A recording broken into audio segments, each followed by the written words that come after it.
안녕하십니까. 반갑습니다.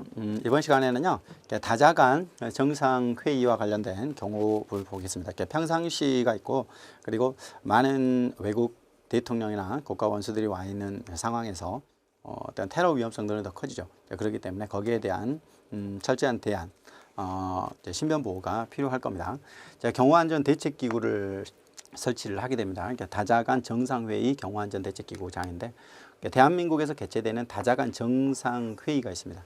많은 대통령이 우리나라에 와서 정상회의를 할 때 참석하는 이제 외국 국가 원수도 있고 행정 수반도 있고, 그러면 거기에 대한 신변 보호 활동이라는 것은 무엇보다도 중요하겠죠. 우리나라 위상도 있고, 그 다음에 거기에 대한 테러 위험성들도 더 있다라고 볼 수 있겠습니다. 이게 공개되기 때문에 더 그렇죠.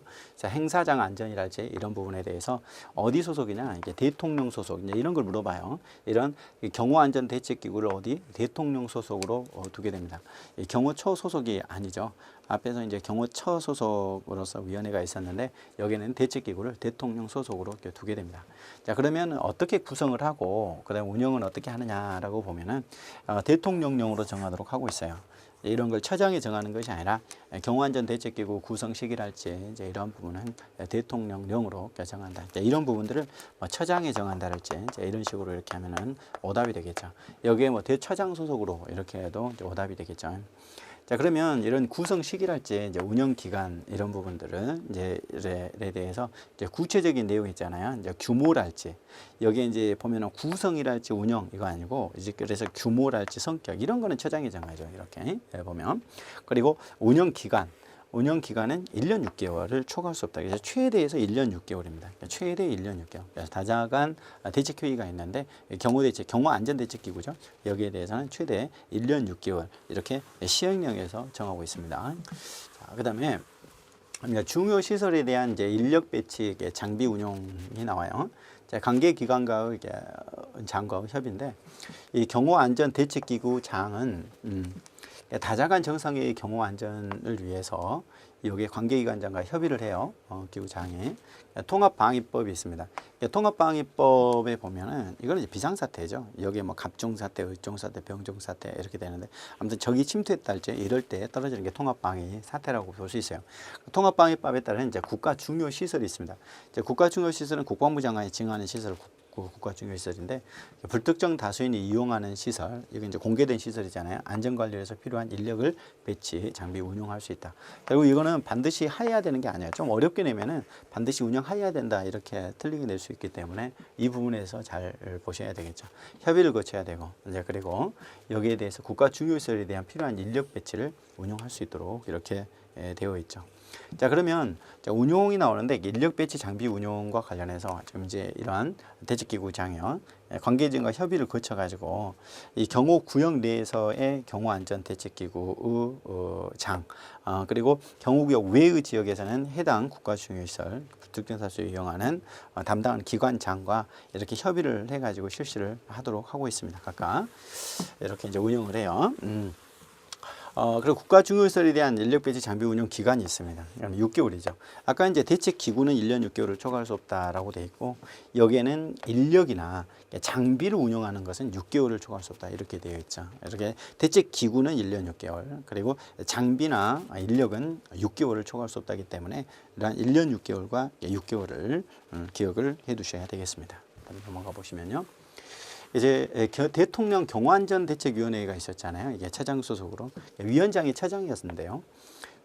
여기에 이제 그런 경호무를 수행하잖아요. 관계기관 책임을 명확히 해야 돼요. 그러니까 책임을 당연히 명확하게 하고, 협조를 원활하게 해야 돼서 이 경호처에 대통령 경호안전대책위원회를 둔다고 그랬잖아요. 그래서 일단 대통령 경호안전대책위원회는 경호처에, 그리고 둔다 필수기관이죠. 위원장이 누구? 처장이죠. 처장. 정무직으로 하는 처가 처장이고요. 부위원장이 차장입니다. 차장은 별정직 등이었죠. 위원은 대통령으로 정하는 관계는 공무원이 되는 거고요. 자, 그러면 이제 임용에 대한 권한입니다. 이제 처장과 관련된 임용권인데, 5급 이상 경호 공무원과 5급 상당 별정직 공무원의 임용 제청. 이 제청은 이제 위원장이 담당을 하죠. 여기에. 그 다음에 5급 이상 경호공무원, 5급 상당의 별정직 공무원에 대한 정보 발령, 그러니까 다른 곳으로 이렇게 업무를 바꾸는 거죠. 휴직, 그다음에 겸입, 파견, 그다음에 직위 해제, 그리고 정직, 복직에 관한 권한. 이러한 권한을 누가 갖냐면 지금 이제 처장의 권한이죠. 처장의 권한이에요. 처장의 권한을 지금 이제 보고 있습니다. 근데 여기에 보면은 임면은 없죠. 이게 임명이랄지 또는 또 면직이랄지 승진이랄지 이런 건 없어요. 승진, 그다음에 면직. 5급 이상에 대한 임명, 승진, 면직은 대통령이 하도록 되어 있습니다.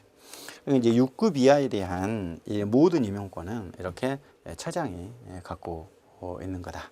이렇게 이제 이해하시면 되겠죠. 이게 지금 이런 권한을 바로 이제 위원장인 이렇게 처장이 갖습니다. 그 다음에 징계에 관한 권한도 나오는데요. 다음 징계에 대한 권한 보겠습니다.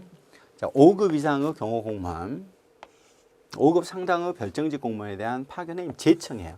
이 파면이나 해임은 대통령이 하기 때문에 이 제청권, 이것도 역시 처장의 권한이죠. 처장 권한이에요. 근데 여기 파면, 해임은 대통령이 하는 거니까 처장은 제청만 하는 거죠. 6급 이하에 대해서는 파면, 해임까지도 다 가질 수 있습니다. 그 다음에 파견 요청인데 처장은 파견을 요청할 수 있죠. 이렇게 협조를 요청할 수 있어. 어디에? 국가기관에 협조 요청하거나 지방자치단체, 그 밖에 공공단체에 공무원을 파견을 해달라. 이렇게 협조를 요구할 수 있습니다. 파견이나 협조할 것을 요구할 수 있죠. 그 다음에 요구에 대해서는 반드시 해야 될 의무가 있는 건 아니에요. 그 다음에 이제 자료 제출 요청인데 역시 이제 처장은 필요한 협조를 요청할 수 있다. 여기에 관계기관에 무슨 조회, 이거 좀 확인해 달라. 뭐 예를 들면 뭐 주민등록번호랄지 뭐 이런 것들이 필요하다 했을 때 확인해 달라라고 할 수 있고, 여기에 필요한 자료 제출을 요구할 수 있죠. 근데 반드시 해야 되는 건 아니에요. 의무가 아닙니다.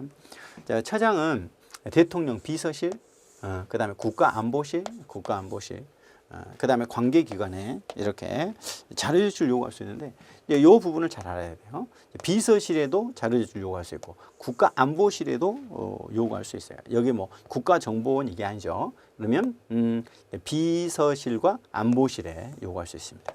비서실에도 그 다음에 안보실에도 국가안보실에도 뭘 또 신원진술서, 그 다음에 증명서, 가족관계 그 밖에 필요한 자료를 요구할 수 있다.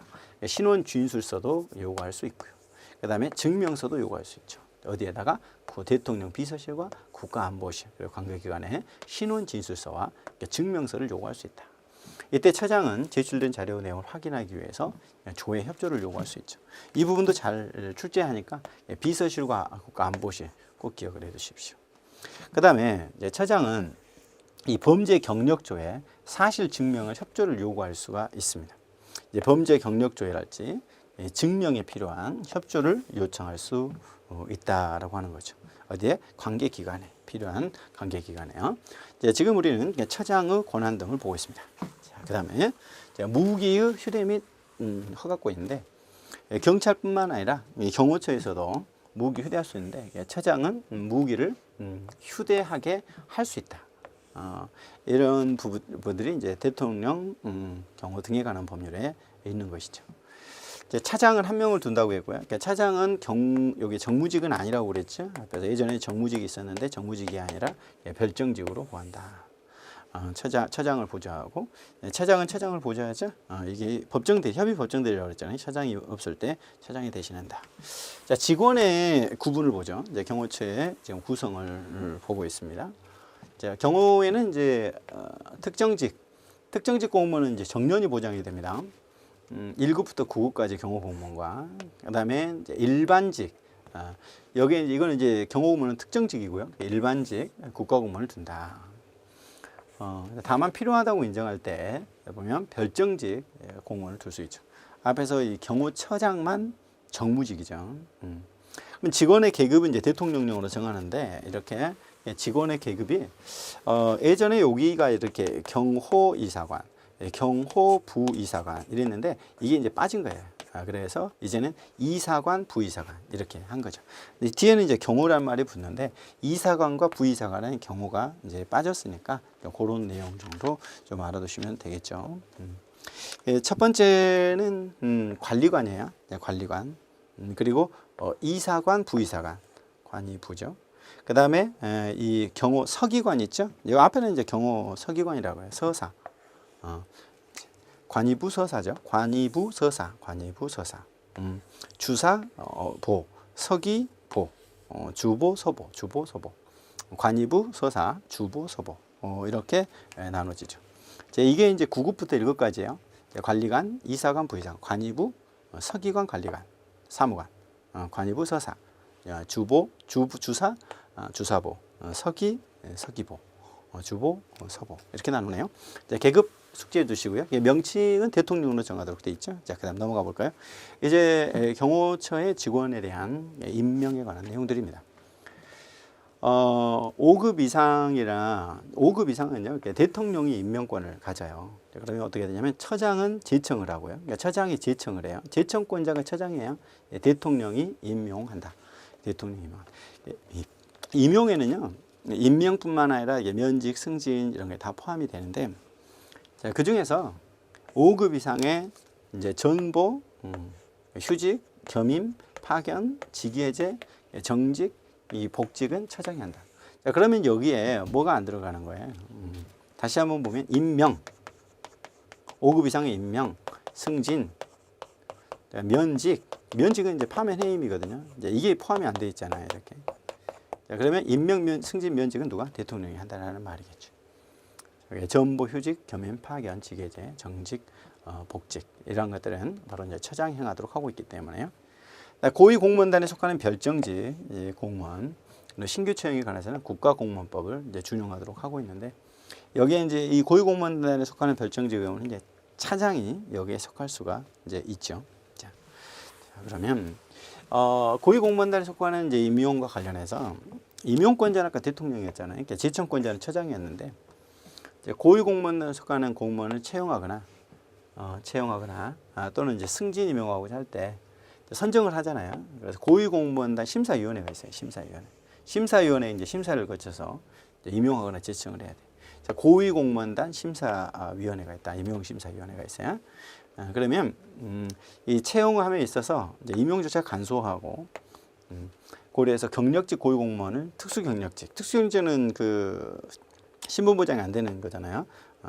다른 경력직 공무원으로 채용하는 경우에 대통령 정하는 경우에 심사위원 심사를 생략할 수 있다. 자, 결국 반드시 해야 되는 건 아니고 원래는 심사를 거쳐야 되지만 생략할 수 있는 경우가 있더라. 이렇게 간소화할 목적이거나 또는 경력직을 특수 경력직으로 또는 다른 경력직으로 이렇게 고위공무원인데 공무원을 바꿀 때 이럴 때는 심사를 생략할 수 있다. 자, 다음 보시면 이제 6급 이하예요. 6급 이하는 처장이 한다고 그랬죠.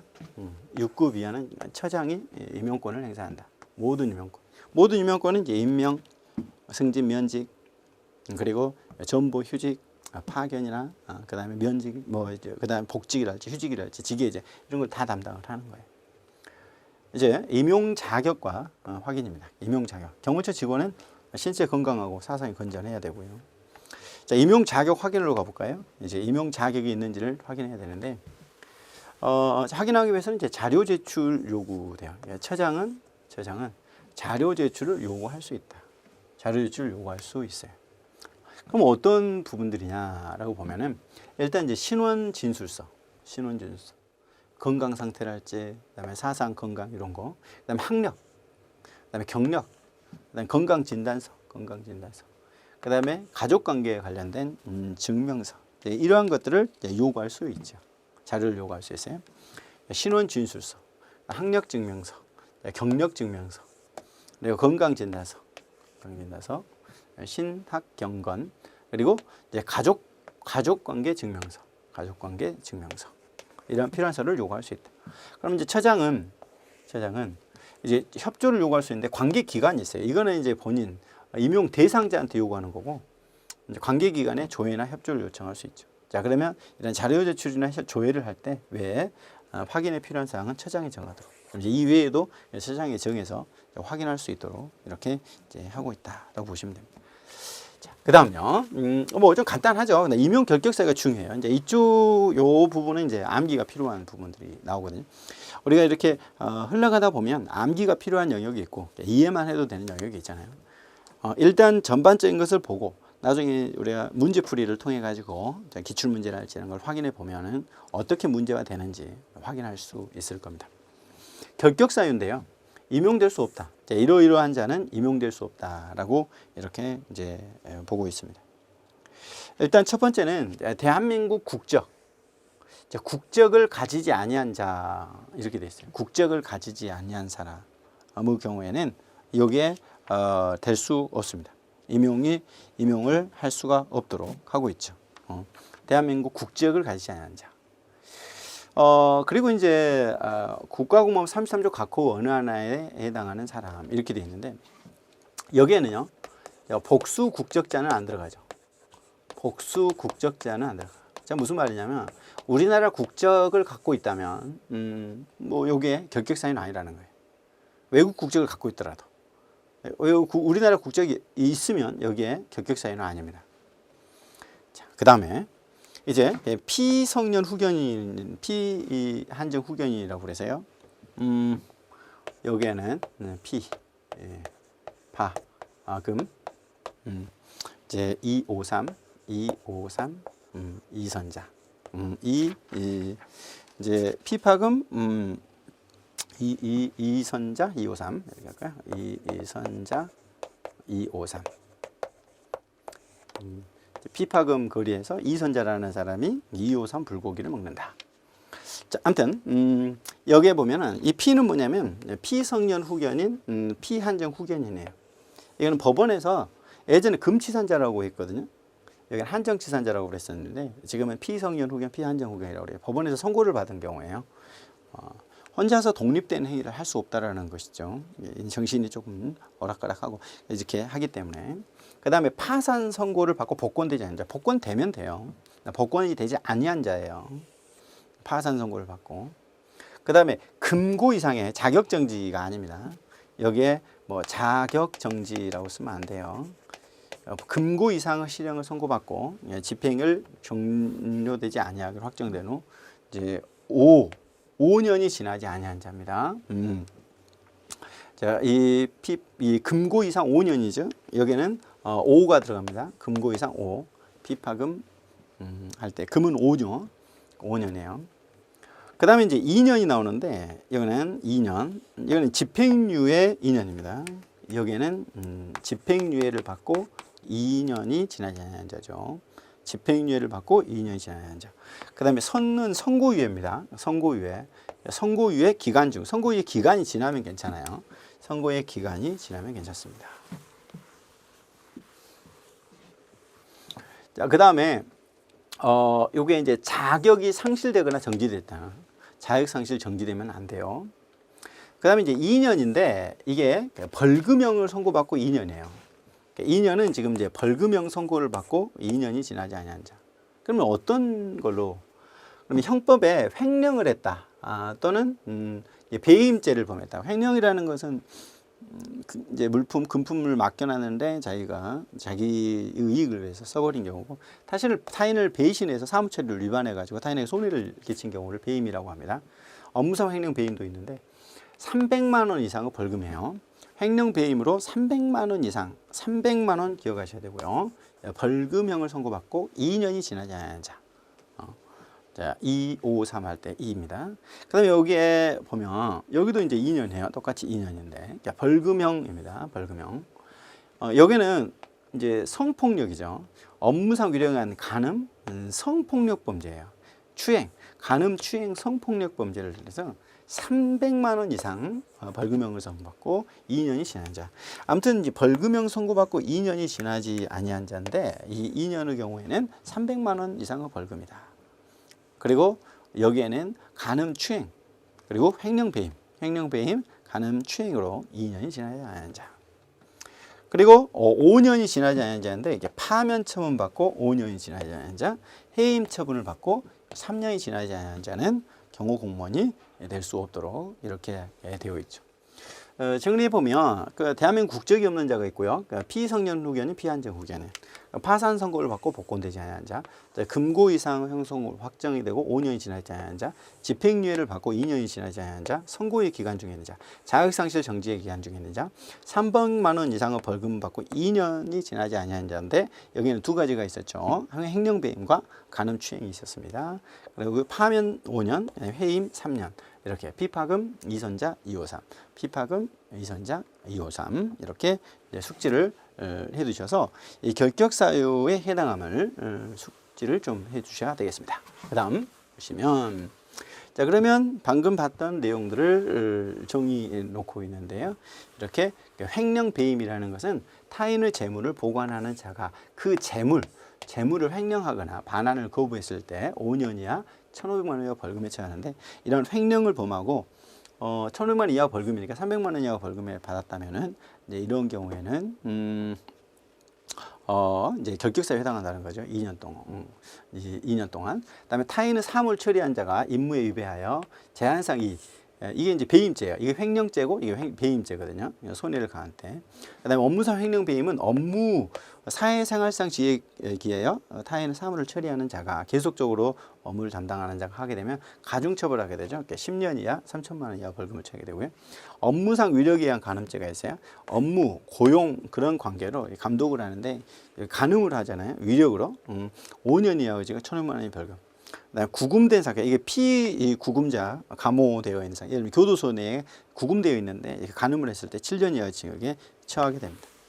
자 그리고 성폭력특별법에 보면 업무상 위력에 의한 추행이 있죠. 이거 똑같이 업무 고용 관계에 있는데 이렇게 추행을 하게 되면 2년 이하의 징역, 500만 원 이하의 벌금. 이것도 이제 그러니까 300만 원 이하의 벌금에 처하게 됐을 때 2년 동안 결격사유에 해당한다는 거예요. 피구금, 구금된 사람을 감호하는데 예를 들면 뭐 정신병원도 될 수 있고요, 교도소도 될 수 있습니다. 이게 3년 1,500만 원인데 이게 형량을 내올 필요는 없을 것 같습니다. 자 이제 임용 결격사유에 해당하는 효력인데 임용 결격사유 중 어느 하나에 해당하는 직원은 당연히 퇴직합니다. 한마디로 무슨 말이냐면은 경호원이 됐는데 경호 공무원이 됐는데 이 국적을 상실했다 또는 피성년 후견이 되었다랄지 이런 경우에는 당연퇴직 사유가 되는 거죠. 자, 그러나 선고유예는 당연퇴직이 않는다. 그러면 경호 공무원이 되고 나서 선고유예만큼은 당연퇴직이지 않는 거죠. 다시 한번 확인해 보면은 이제 국적이 있었고요. 피, 파, 금, 이선자 2, 5, 3 이렇게 있었잖아요.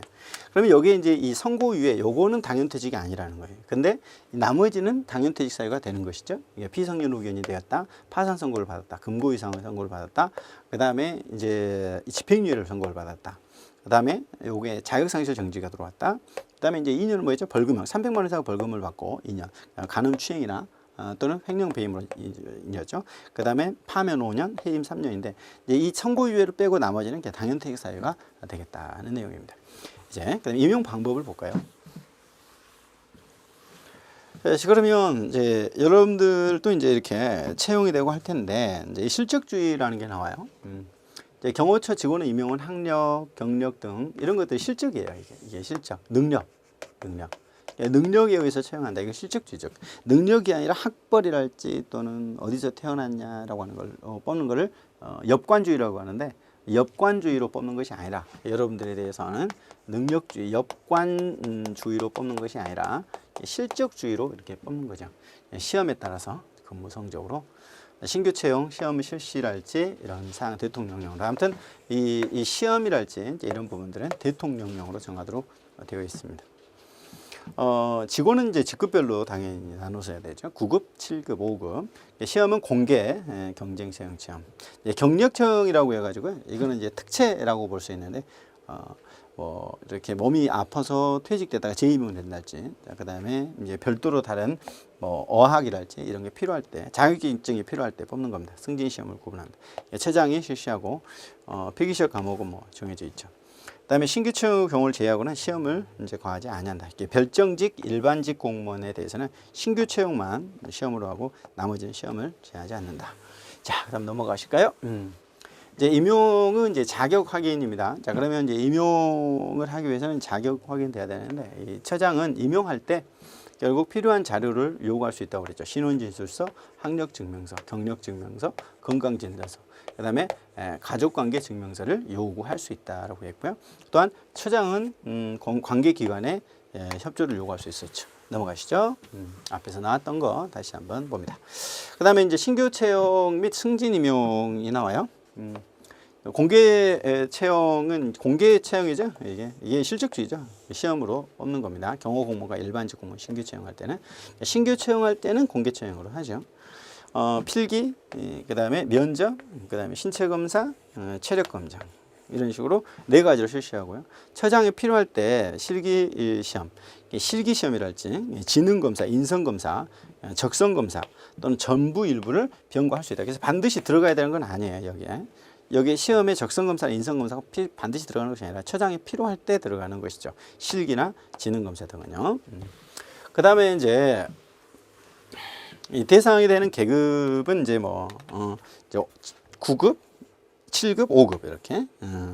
이게 이제 뭐 행정고시라고 하죠. 일반직 공무원은 공개 채용 시험 대상으로 하는 것이 이제 9급입니다. 그래서 경호공무원에 대해서 하는 것이고 일반직은 9급. 자, 넘어가실까요? 시험에 대한 부분은 뭐 그렇게 까다롭지 않기 때문에 이제 간단하게 좀 체크를 할 수 있죠. 대상입니다. 신규 채용 이제 할 수 있는 경우인데 이거는 이제 경력 채용 시험으로 들어가는. 예전에 이제 특별 채용이다. 이게 특채라는 말이 안 좋다 해서 좀 경력 경쟁 채용 시험 이렇게 이제 합니다. 첫 번째는 이제 자격증이 있는 사람들이에요. 특히 이제 법에 대해서 좀 우수한 자격, 그래서 변호사 자격이 있는 사람이나 또는 회계사 자격이 있는 사람을 뽑기도 하고요. 또는 운전이 필요하다라고 하는 대형 면허랄지 또는 이제 특수면허나 이런 사람들을 뽑기도 합니다. 자, 이런 것처럼 자격증 소지자. 그 다음에 연구 실적, 근무 실적이나 연구 실적이 있는 박사학위 갖고 있는 분들인데 이게 3년 이상 아무튼 임용된 경우입니다. 그 다음에 이제 전문 지식이나 경험, 기술이 있는 사람으로서 1급, 2급 경호공무원으로 임명하는 경우. 여기서 아무튼 전문 지식은 1급, 2급이고요. 그 다음에 근무 실적은 3년 이상입니다. 3년 이상. 자, 외국어에 능통한 사람, 외국어. 특히 경호원 중에서 외국인과 이렇게 해야 되는 이런 경우에 뽑는 경우죠. 자, 그 다음에 법에 이제 그 사무에 퇴직한 사람인데 이렇게 질병으로 퇴직한 사람들 있잖아요. 자, 이러한 분들은 이제 국가공무원법에서도 3년 이내에 재임용할 수 있어요. 그런데 공무상 재해로 했을 때는 5년 이내에 재임용될 수가 있습니다. 휴직 기간이 만료로 인해서 퇴직한 경호공무원, 기능직 공무원 퇴직한 날로부터 3년 이내 다시 이제 재직한 직급으로 직원으로 재임용할 수 있다. 아무튼 3년 이내 이 몸이 아파서 휴직을 했다가 휴직 기간이 만료돼 가지고 면직 이제 사직을 했어요. 이럴 때 3년 이내에 재임용될 수 있다. 자, 경력 채용 시험은 필기, 면접, 그다음에 신체 검사 이렇게 실시하고, 그다음에 실기, 체력. 여기 보면 체력 여기 들어가죠. 그러면 경력 채용은 체력이 여기 안 들어가죠. 경력이 아니고 체력이 같이 들어갔었는데 나머지 지능, 인성, 적성 검사 일부를 전부를 변경할 수 있다는 건데 여기는 이제 경력 채용은 체력이 필수가 아니라는 거. 자, 경력 채용 시험에 처장이 필요하다고 인정할 때 필기 시험 전부 일부를 면제할 수 있어요. 필기 시험을 면제할 수도 있죠. 그다음 별정직 공무원 신규 채용은 이제 비서랄지, 그다음에 이제 운전이랄지, 뭐 교관이랄지 이런 특수 신분을 대상으로 합니다.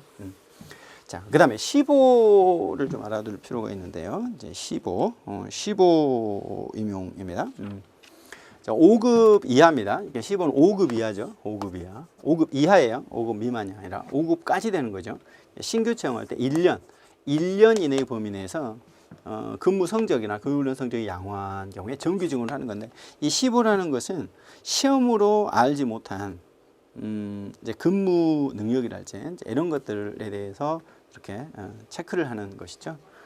자, 기간을 불사님 휴직 기간이랄지 직위해제 기간, 징계에 의하여 정직 처분 받으면 15기간에 상입되지 아니한다 이렇게 되어 있잖아요. 근데 여기에는 감봉이나 이제 견책이 여기에 이제 들어가 있지 않죠. 감봉이나 이제 견책이 들어가 있지 않기 때문에 15기관과 관련된 부분에 이제 이렇게 잘 유의를 해서 이제 보셔야 되겠습니다. 15기관이 어디까지 포함이 되는지 그러한 내용들을 잘 보시면 될 것 같아요. 자, 이번 시간은 여기까지 하겠고요. 여기에 이제 뭐 체험과 관련된 부분들 그렇게 어렵지는 않을 거예요.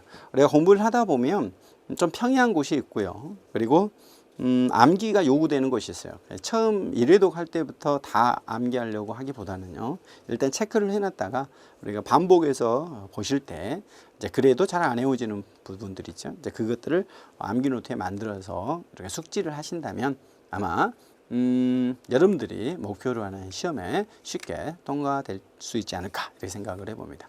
다음 시간에 뵙겠습니다. 수고하셨습니다.